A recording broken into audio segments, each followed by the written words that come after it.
उत्तराखंड की धामी सरकार निकाय और पंचायत चुनाव को एक साथ कराने पर विचार कर रही है। राज्य के शहरी विकास मंत्री डॉक्टर प्रेमचंद अग्रवाल का कहना है कि उनकी निजी राय है कि एक साथ निकाय और पंचायत चुनाव हो जाए, जिससे बार बार लगने वाली आदर्श आचार संहिता में भी निजात मिल सके और प्रदेश के विकास कार्यों में कोई दिक्कत परेशानी भी पैदा ना हो। पंचायतों के चुनाव भी होंगे। अब आप जानते हैं कि इनका जब कार्यकाल खत्म हुआ है तो प्रशासकों के को इनकी जिम्मेवारी दी गई है। अब हम वैसे तो मेरा व्यक्तिगत मत तो ये है कि दोनों चुनाव साथ साथ हो जाएं, क्योंकि इससे खर्चा भी बचेगा, समय भी बचेगा। जो हमारी आचार संहिता लगती है उसमें भी विकास कार्यों में कोई दिक्कत नहीं आएगी। और साथ में जो कई लोग ऐसा करते हैं कि एक वोट यहाँ भी डालते हैं उधर भी डालते हैं, तो उससे भी कहीं ना कहीं दिक्कत जो हमेशा आती है उसमें भी एक ठीक एक मैसेज आ जाए। और संवाददाता अरुण सैनी हमारे साथ फोन लाइन पर जुड़ गए हैं। अरुण, क्या कुछ जानकारी मिल रही है, किस तरह की अब जो बात है, जिस तरह से कह भी रहे हैं कैबिनेट मंत्री प्रेमचंद अग्रवाल के निकाय और पंचायत चुनाव साथ साथ हो जाने चाहिए, तो ऐसे में क्या कुछ मत भी आ रहा है अब, और विपक्ष इसको लेकर के क्या कुछ बात कह रहा है?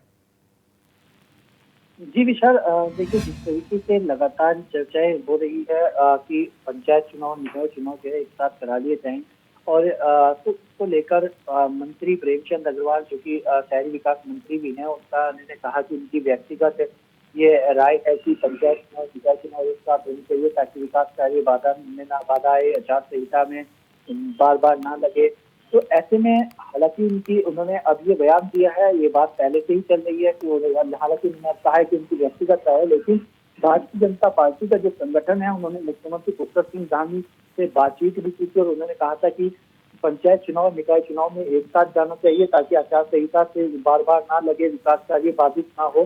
तो को लेकर सरकार की तरफ से कहा भी गया था कि इस पर विचार किया जाएगा, लेकिन अब ऐसे में इसमें बाधा ये थी कि निकाय चुनाव पहले से ही प्रदेश में काफी ज्यादा लेट हो चुके हैं, पंचायत में भी अपने माह का सुरक्षा से दिखा दिए गए हैं। तो ऐसे में निकाय चुनाव पहले से ही 1 साल से ज्यादा का वक्त हो चुका है, निकाय चुनाव लटके हुए हैं, जिसको लेकर लगातार सवाल भी खड़े हो रहे हैं। तो ऐसे में पंचायत चुनाव निकाय चुनाव एक साथ हो पाते हैं या नहीं, ये तो देखने वाली बात होगी। सरकार इस पर क्या कुछ सोचती है, राज्य निर्वाचन आयोग इस पर क्या कुछ एक्शन लेता है, किस तरीके से कार्य करता है कि पंचायत चुनाव निकाय चुनाव एक साथ होते हैं नहीं, ये तो आगे देखने वाली बात होगी। हालांकि ऐसा कुछ अभी तक तो संभव होता हुआ दिखाई नहीं दे रहा है, क्योंकि ये राज्य निर्वाचन आयोग की तरफ से और शहरी विकास विभाग की तरफ से भी ये कहा जा रहा है कि इस माह में जो है निकाय चुनाव जो करा लिए जाएंगे, निकाय चुनाव जो है वो हो जाएंगे इस माह में। लेकिन ऐसे में पंचायत चुनाव में 6 माह का कार्यकाल जो है वो बढ़ा दिया गया है। तो ऐसे में अब पंचायत चुनाव निकाय चुनाव एक साथ सरकार करा पाती है या नहीं, ये तो देखने वाली बात थी।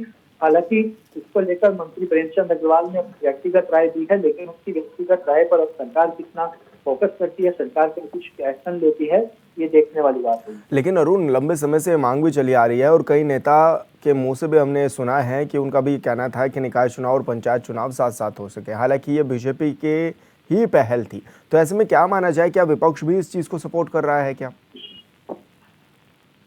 जी विशाल, देखिए विपक्षी दल लगातार आरोप विपक्षी दल का ये है कि सरकार चुनाव से भाग रही है, कुछ ना कुछ बहाने करके जो है चुनाव को लगातार टाला जा रहा है, चाहे वो निकाय के चुनाव हो, पंचायत चुनाव हो, सहकारिता चुनाव हो या फिर छात्र संघ चुनाव हो। प्रदेश में जो भी फिलहाल चुनाव है वो एक समय पर नहीं हो पा रहे हैं, चाहे कोई भी चुनाव हो, लगातार चुनाव कर रहे हैं। तो ऐसे विपक्षी दल का ये कहना है कि पंचायत चुनाव निकाय चुनाव एक साथ कराने हैं तो एक साथ कराए, लेकिन चुनाव जो है वो कराया जाना चाहिए। ऐसे में विपक्षी दल का आरोप ये है कि ये सिर्फ और सिर्फ बहाना बनाया जा रहा है और लोकतंत्र की हत्या जो है वो की जा रही है। बिल्कुल अरुण, बहुत शुक्रिया आपका तमाम जानकारी साझा करने के लिए।